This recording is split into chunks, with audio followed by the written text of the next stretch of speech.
Welcome to Audiobooks, Mom. Dive into the classics with us. Hit the like button, subscribe, and let's immerse ourselves in the pages of history together. Enjoy the audiobook. A series of lessons in Raja Yoga by Yogi Ramacharaka. The 10th lesson, Part 1. Subconsciousing. In the 9th lesson, we called your attention to the fact that reasoning was not necessarily conscious in its operations, and that, in fact, a large part of the rational processes of the mind are performed below or above the field of consciousness. And in the 8th lesson, we gave you a number of examples illustrating this fact. We also gave you a number of cases in which the subconscious field of the intellect worked out problems and then after a time passed on to the conscious field of the intellect the solution of the matter. In this lesson, we purpose instructing you in the methods by which this part of the intellect may be set to work for you. Many have stumbled upon bits of this truth for themselves, and in fact, the majority of successful men and women who have attained eminence in any walk of life have made more or less use of this truth, although they seldom understand the reason of it.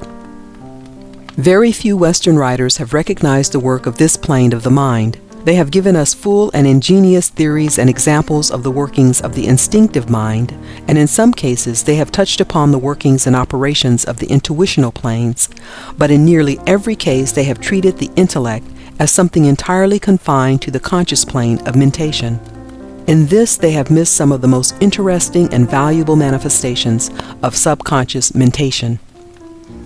In this lesson, we will take up this particular phase of mentation and trust to be able to point out the way to use it to the best advantage, giving some simple instructions that have been given by the Hindu teachers to their students for centuries past, such instructions, of course, being modified by us to conform to the requirements and necessities of the Western student of today.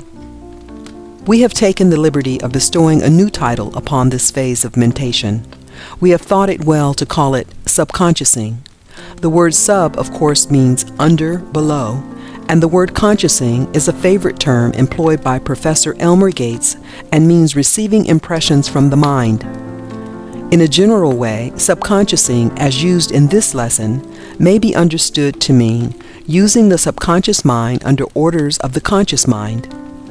By referring to our 8th lesson, we see mention made of the case of the man who indulged in unconscious rumination, which happened to him when he read books presenting new points of view essentially opposed to his previous opinion. You will note that after days, weeks, or months, he found that to his great astonishment, the old opinions were entirely rearranged and new ones lodged there. On the same page, you will see mentioned the case of Sir William Hamilton, who discovered an important law of mathematics while walking with his wife. In this case, he had been previously thinking of the missing link in his chain of reasoning, and the problem was worked out for him by the subconscious plane of his intellect.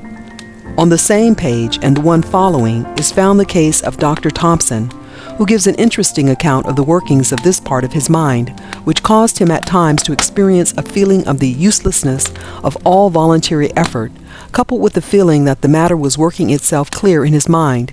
He tells us that at times he seemed to be merely a passive instrument in the hands of some person other than himself, who compelled him to wait until the work was performed for him by some hidden region of the mind. When the subconscious part of the mind had completed its work, it would flash the message to his conscious mind, and he would begin to write. On page 178, mention is also made of the great French chemist Berthelot, who relates that some of his best conceptions have flashed upon him as from the clear sky. In fact, the 8th lesson is largely made up of examples of this kind, and we ask the student to reread the same, in order to refresh his mind with the truth of the workings of the subconscious mentality. But you will notice in nearly all of the cases mentioned that those who related instances of the help of the subconscious mind had merely stumbled upon the fact that there was a part of the mind below consciousness that could and would work out problems for one if it could somehow be set in operation. And these people trusted to luck to start that part of the mind in operation. Or rather, they would saturate their conscious mind with a mass of material, like stuffing the stomach with food, and then bid the subconscious mind assort, separate, arrange, and digest the mental food, just as does the stomach and digestive apparatus digest the natural food, outside of the realm of consciousness or volition. In none of the cases mentioned was the subconscious mind directed specifically to perform its wonderful work. It was simply hoped that it might digest the mental material with which it had been stuffed in pure self-defense. But there is a much better way, and we intend to tell you about it. The Hindu yogis, or rather those who instruct their pupils in Raja Yoga, give their students directions whereby they may direct their subconscious minds to perform mental tasks for them, just as one may direct another to perform a task. They teach them the methods whereby, after having accumulated the necessary materials, they may bid the subconscious mentality to sort it out, rearrange, analyze, and build up from it some bit of desired knowledge. More than this, they instruct their pupils to direct and order the subconscious mentality to search out and report to them certain information to be found only within the mind itself, some question of philosophy or metaphysics. And when such art has been acquired, the student or yogi rests assured that the desired result will be forthcoming in due time, and consequently dismisses the matter from his conscious mind and busies himself with other matters, knowing that day and night, incessantly, the subconsciousing process is going on, and that the subconscious mind is actively at work collecting the information or working out the problem. You will see at once the great superiority of this method over the old hit-or-miss, hope-it-will-work plan pursued by those who have stumbled upon bits of the truth. The yogi teacher begins by impressing upon his students the fact that the mind is capable of extending outward toward an object, material or mental, and by examining it by methods inherent in itself, extracting knowledge regarding the object name. This is not a startling truth because it is so common, everyone employing it more or less every day. But the process by which the knowledge is extracted is most wonderful, and really is performed below the plane of consciousness, the work of the conscious mind being chiefly concerned in holding the attention upon the object. We have spoken of the importance of attention in previous lessons, which it will be well for you to reread at this time. When the student is fully impressed with the details of the process of attention and the subsequent unfoldment of knowledge, the yogi proceeds to inform him that there are other means of obtaining knowledge about an object, by the employment of which the attention may be firmly directed toward the object, and then afterwards held there, unconsciously that is, a portion of the attention or a subconscious phase of mentation, which will hold the subconscious mind firmly upon the work until accomplished, leaving the conscious attention and mentality free to employ itself with other things.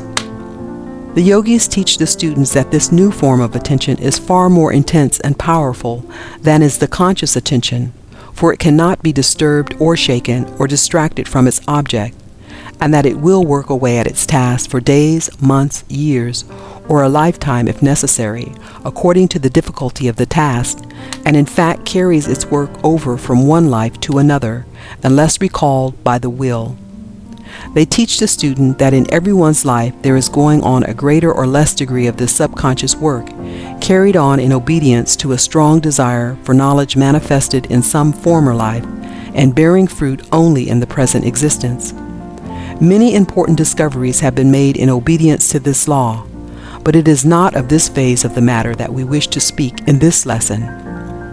The yogi theory is that the subconscious intellectual faculty may be set to work under the directions of orders given by the will.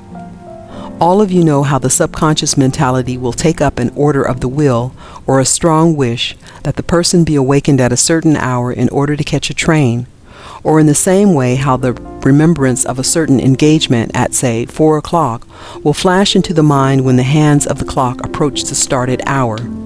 Nearly everyone can recall instances of this sort in his own experiences. But the yogis go much further than this. They claim that any and all faculties of the mind may be set going or working on any problem if ordered thereto by the will. In fact, the yogis and their advanced students have mastered this art to such a surprising extent that they find it unnecessary to do the drudgery of thinking in the conscious field and prefer to relegate such mental work to the subconscious, reserving their conscious work for the consideration of digested information and thought presented to them by the subconscious mind. Their directions to their students cover a great deal of ground and extend over a long period of time, and many of the directions are quite complicated and full of detail. but we think that we can give our students an abbreviated and condensed idea in a few pages of the lesson. And the remaining lessons of the course will also throw additional light on the subject of subconscious mental action in connection with other subjects. The yogi takes the student when the latter is much bothered by a consideration of some knotty and perplexing philosophical subject. He bids the student relax every muscle, take the tension from every nerve, throw aside all mental strain, and then wait a few moments. Then the student is instructed to grasp the subject which he has had before his mind firmly and fixedly before his mental vision by means of concentration. Then he is instructed to pass it on to the subconscious mentality by an effort of the will, which effort is aided by forming a mental picture of the subject as a material substance or bundle of thought, which is being bodily lifted up and dropped down a mental hatchway or trap door, in which it sinks from sight. The student is then instructed to say to the subconscious mentality, "I wish this subject thoroughly analyzed, arranged, classified, and whatever else is desired, and then the results handed back to me. Attend to this." The student is taught to speak to the subconscious mentality just as if it were a separate entity of being, which had been employed to do the work. He is also taught that confident expectation is an important part of the process, and that the degree of success depends upon the degree of this confident expectation. In obstinate cases, the student is taught to use the imagination freely until he is able to make a mental image or picture of the subconscious mind doing what is required of it. This process clears away a mental path for the feet of the subconscious mind, which it will choose thereafter, as it prefers to follow the line of least resistance. Of course, much depends upon practice. Practice makes perfect, in everything else, and subconsciousing is no exception to the rule. The student gradually acquires a proficiency in the art of subconsciousing, and thereafter devotes his time to acquiring new facts for mental digestion, rather than bestowing it upon the mechanical act of thinking. But a very important point to be remembered is that the willpower back of the transferred thought material, which willpower is the cause of the subconscious action, depends very greatly upon the attention and interest given to the acquired material. This mass of thought material, which is to be digested and threshed out by the subconscious mind, must be well saturated with interest and attention in order to obtain the best results. In fact, interest and attention are such important aids to the will that any consideration of the development and acquirement of willpower is practically a development and acquirement of attention and interest. The student is referred to previous lessons in this course in which the importance of interest and attention is explained and described. In acquiring the mass of thought material which is to be passed on to the subconscious digestion, one must concentrate a great degree of interest and attention upon each item of thought material gathered up. The gathering of this thought material is a matter of the greatest importance and must not be lightly passed by.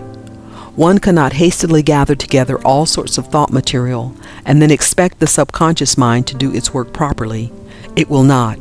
In fact, and the student proceeding upon any such erroneous supposition is doomed to disappointment.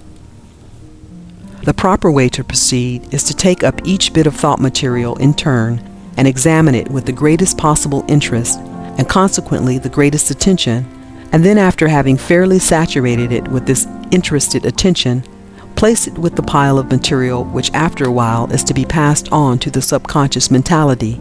Then take up the next bit of material, and after giving it similar treatment, pass it along to the pile also.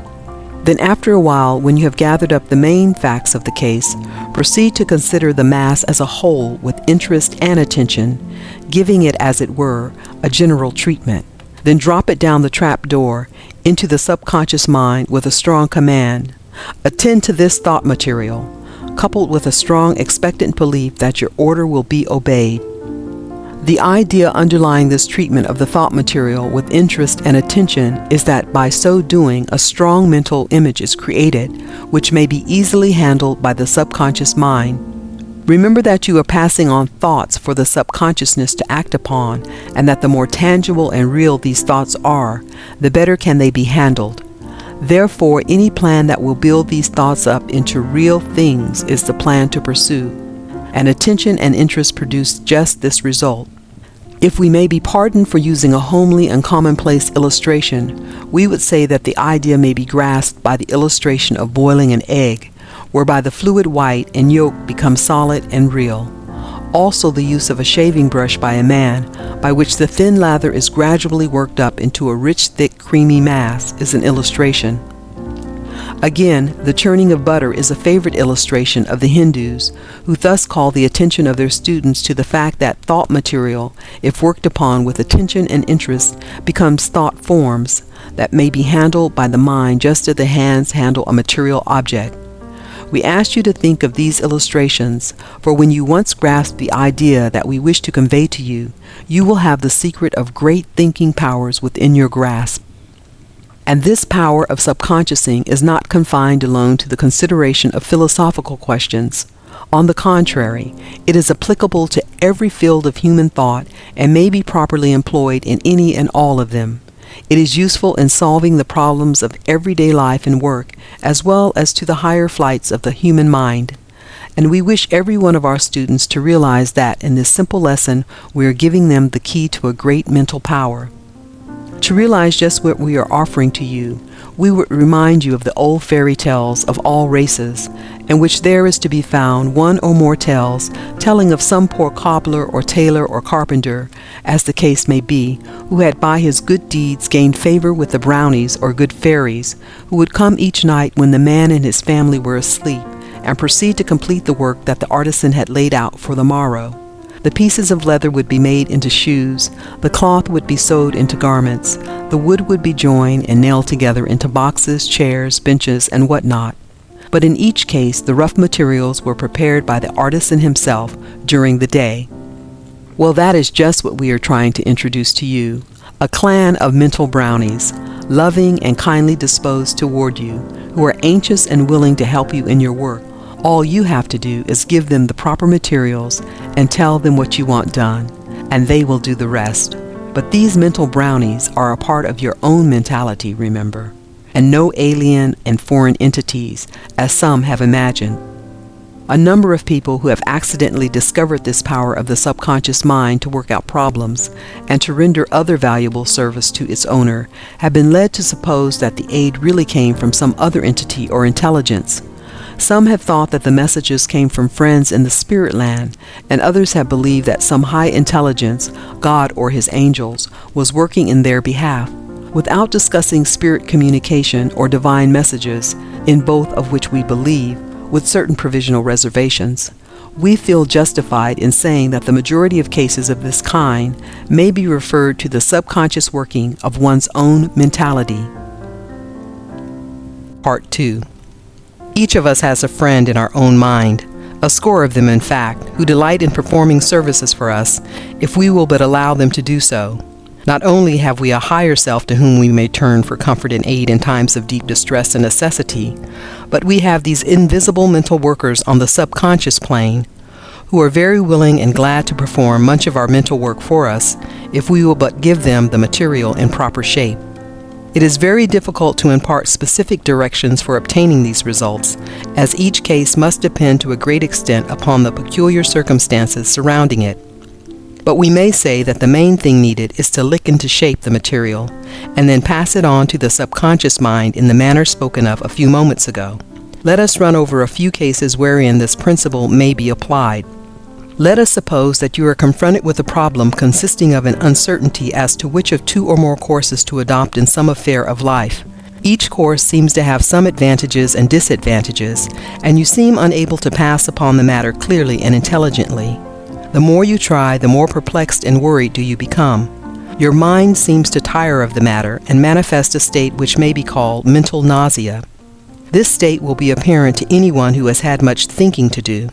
The average person, however, persists in going over the matter, notwithstanding the tired condition of the mind and its evident distaste for a further consideration of the subject. They will keep on forcing it back to the mind for consideration, and even at night time will keep thrashing away at the subject. Now this course is absurd. The mind recognizes that the work should be done by another part of itself, its digestive region in fact, and naturally rebels at the finishing up machinery being employed in work unsuited for it.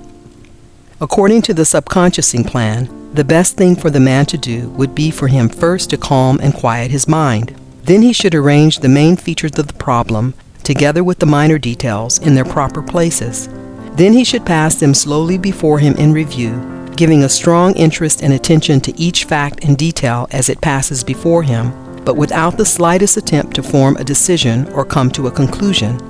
Then, having given the matter an interested and attentive review, let him will that it pass on to his subconscious mind, forming the mental image of dropping it through the trapdoor, and at the same time giving the command of the will, "Attend to this for me."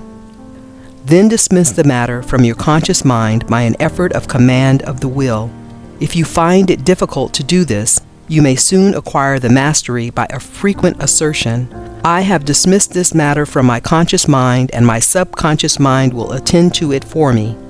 Then endeavor to create a mental feeling of perfect trust and confidence in the matter, and avoid all worry or anxiety about it. This may be somewhat difficult at the first trial, but will become a natural feeling after you have gained the confidence arising from successful results in several cases. The matter is one of practice, and like anything else that is new, must be acquired by perseverance and patience. It is well worth the time and trouble, and once acquired will be regarded as something in the nature of a treasure discovered in an unexpected place. The sense of tranquility and content, of calm and confidence that comes to one who has practiced this plan will of itself be worth all the trouble, not to speak of the main result. To one who has acquired this method, the old worries, fretting, and general stewed-up feeling will seem like a relic of barbarism. The new way opens up a world of new feelings and content. In some cases, the matter will be worked out by the subconscious mind in a very short time, and in fact we have known cases in which the answer would be flashed back almost instantly, almost like an inspiration. But in the majority of cases, more or less time is required. The subconscious mind works very rapidly, but it takes time to arrange the thought material properly and to shape it into the desired forms. In the majority of cases, it is well to let the matter rest until the next day, a fact that gives us a clue to the old advice to sleep over an important proposition before passing a final decision.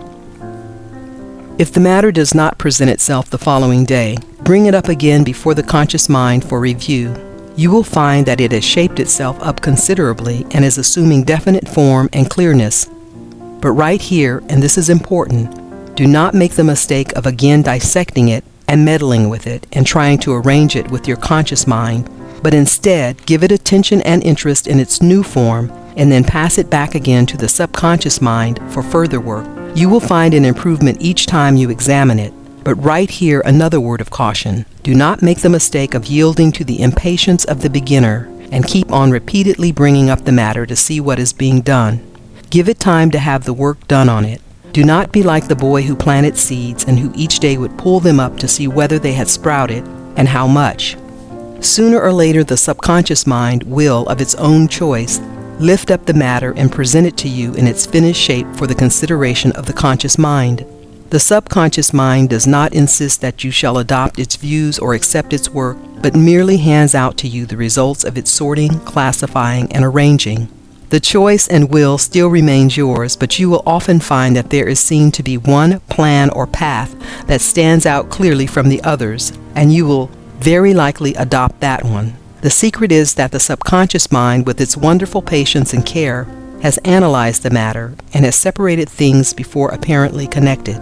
It has also found resemblances and has combined things heretofore considered opposed to each other. In short, it has done for you all that you could have done with the expenditure of great work and time, and done it well. And then it lays the matter before you for your consideration and verdict.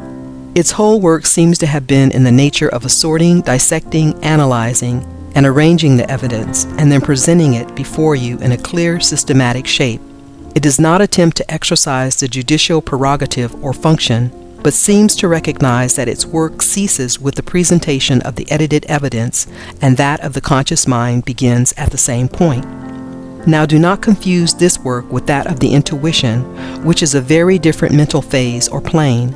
This subconscious working, just mentioned, plays an entirely different part. It is a good servant and does not try to be more. The intuition, on the contrary, is more like a higher friend, a friend at court, as it were, who gives us warnings and advice.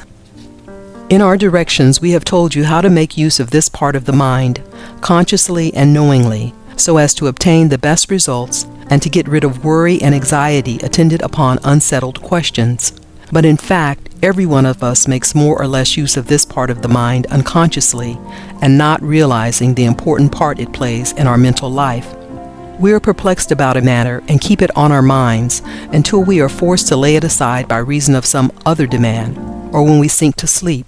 Often to our surprise, we will find that when we next think of it, the matter has somehow cleared up and straightened itself out, and we seem to have learned something about it that we did not know before. We do not understand it and are apt to dismiss it as just one of those things. In these lessons, we are attempting to explain some of those things and to enable you to use them consciously and understandingly, instead of by chance, instinctively, and clumsily. We are teaching you mastery of the mind. Now to apply the rule to another case. Suppose you wish to gather together all the information that you possess relating to a certain subject. In the first place, it is certain that you know a very great deal more about any subject than you think you do. Stored away in the various recesses of the mind, or memory if you prefer that term, are stray bits of information and knowledge concerning almost any subject. But these bits of information are not associated with each other. You have never attempted to think attentively upon the particular question before you, and the facts are not correlated in the mind. It is just as if you had so many 100 pounds of anything scattered throughout the space of a large warehouse, a tiny bit here and a tiny bit there, mixed up with thousands of other things. You may prove this by sitting down sometime and letting your thoughts run along the lines of some particular subject, and you will find emerging into the field of consciousness all sorts of information that you had apparently forgotten, and each fitting itself into its proper place. Every person has had experiences of this kind. But the work of gathering together the scattered scraps of knowledge is more or less tedious for the conscious mind, and the subconscious mind will do the work equally well with the wear and tear on the attention. In fact, it is the subconscious mind that always does the work, even when you think it is the conscious mind. All the conscious mind does is to hold the attention firmly upon the object before it, and then let the subconsciousness pass the material before it. But this holding the attention is tiresome work, and it is not necessary for it to expend its energies upon the details of the task, for the work may be done in an easier and simpler way. The best way is to follow a plan similar to the one mentioned a few pages back. That is, to fix the interested attention firmly upon the question before you until you manage to get a clear, vivid impression of just what you want answered. Then pass the whole matter into the subconscious mind with a command, "Attend to this," and then leave it. Throw the whole matter off of your mind and let the subconscious work go on. If possible, let the matter run along until the next morning, and then take it up for consideration, when, if you have proceeded properly, you will find the matter worked out, arranged in logical sequence, so that your conscious attention will be able to clearly review the string of facts, examples, illustrations, experiences, etc., relating to the matter in question. Now, many of you will say that you would like this plan to work in cases in which you have not the time to sleep over it. In such cases, we will say that it is possible to cultivate a rapid method of subconsciousing, and in fact, many businessmen and men of affairs have stumbled upon a similar plan, driven to the discovery by necessity. They will give a quick, comprehensive, strong flash of attention upon the subject, getting right to the heart of it, and then will let it rest in the subconscious mind for a moment or two, killing a minute or two of time in preliminary conversation until the first flash of answer comes to them. After the first flash, and taking hold of the first loose end of the subject that presents itself to them, they will unwind a string of information and talk about the subject that will surprise even themselves. Many lawyers have acquired this knowledge and are what is known as resourceful. Such men are often confronted with questions of conditions utterly unsuspected by them a moment before. Practice has taught them the folly of fear and the loss of confidence at such moments, and has also impressed upon them the truth that something within them will come to the rescue. So presenting a confident air, they will manage to say a few platitudes or commonplaces while the subconscious mind is most rapidly gathering its materials for the answer. In a moment, an idea passes before his conscious and eager attention, sometimes so rapidly that it is almost impossible to utter them, and lo, the danger is over, and a brilliant success is often snatched from the jaws of an apparent failure and defeat. In such cases, the mental demand upon the subconscious mind is not voiced in words, but is a result of a strong mental need. However, if one gives a quick verbal command, "Attend to this," the result will be heightened. We have known of cases of men prominent in the world's affairs who made a practice of smoking a cigar during important business interviews, not because they particularly cared for tobacco, but because they had learned to appreciate the value of a moment's time for the mind to gather itself together, as one man expressed it. A question would be asked or a proposition advanced suddenly, demanding an immediate answer. Under the watchful eyes of the other party, the question party tried not to show, by his expression, any indication of searching for an answer, for obvious reasons. So, instead, he would take a long puff at the cigar, then a slow, attentive look at the ashes on its tip, and then another moment consumed in flicking the ash into the receptacle. And then came the answer, slowly. "Well, as to that," or some other words of that kind, prefacing the real answer, which he had been rapidly framed by the subconscious mind in time to be uttered in its proper place. The few moments of time gained had been sufficient for the subconscious mind to gather up its materials, and the matter to be shaped properly, without any appearance of hesitation on the part of the answerer. All of this required practice, of course, but the principle may be seen through it all and in every similar case. The point is that the man in such cases sets some hidden part of his mind to work for him, and when he begins to speak, the matter is at least roughly licked into shape for him. Our students will understand, of course, that this is not advice to smoke cigars during interviews of importance, but is merely given to illustrate the principle. We have known other men to twirl a lead pencil in their fingers in a lazy sort of fashion, and then drop it at the important moment. But we must cease giving examples of this kind, lest we be accused of giving instructions in worldly wisdom, instead of teaching the use of the mind. The impressive pause of the teacher before answering his pupil's question is also an example of the workings of this law. One often says, "Stop, let me think a moment," and during his pause, he does not really consciously think at all, but stares ahead in a dreamy fashion while his subconscious mind does the work for him, although he little suspects the nature of the operation. One has but to look around him to realize the importance and frequent application of this truth. And not only may the subconscious mind be used in the directions indicated on preceding pages, but in nearly every perplexity and problem of life may it be called upon for help. These little subconscious brownies are ever at our disposal and seem to be happy to be of service to us. And so far from being apt to get us in a position of false dependence, it is calculated to make us self-confident, for we are calling upon a part of ourselves, not upon some outside intelligence. If those people who never feel satisfied unless they are getting advice from others would only cultivate the acquaintance of this little home advisor within them, they would lose that dependent attitude and frame of mind and would grow self-confident and fearless. Just imagine the confidence of one who feels that he has within him a source of knowledge equal to that of the majority of those with whom he is likely to come in contact, and he feels less afraid to face them and look them fearlessly in the eyes.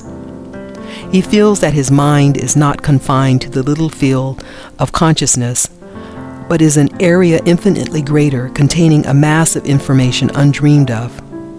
Everything that the man has inherited or brought with him from past lives, everything that he has read, heard, or seen, or experienced in this life, is hidden away there in some quarter of that great subconscious mind, and if he will but give the command, the essence of all that knowledge is his. The details may not be presented to his consciousness, often it is not, for very good occult reasons, but the result or essence of the knowledge will pass before his attention with sufficient examples and illustrations or arguments to enable him to make out a good case for himself. In the next lesson, we will call your attention to other features and qualities of this great field of mind, showing you how you can put it to work and master it. Remember, always the I is the master, and its mastery must always be remembered and asserted over all phases and planes of the mind. Do not be a slave to the subconscious, but be its master. Mantram or affirmation. I have within me a great area of mind that is under my command and subject to my mastery. This mind is friendly to me and is glad to do my bidding and obey my orders. It will work for me when I ask it and is constant, untiring, and faithful. Knowing this, I am no longer afraid, ignorant, or uninformed. The I is master of it all and is asserting its authority. I am master over body, mind, consciousness, and subconsciousness. I am a center of power, strength, and knowledge. I am I, and I am spirit, a fragment from the divine flame.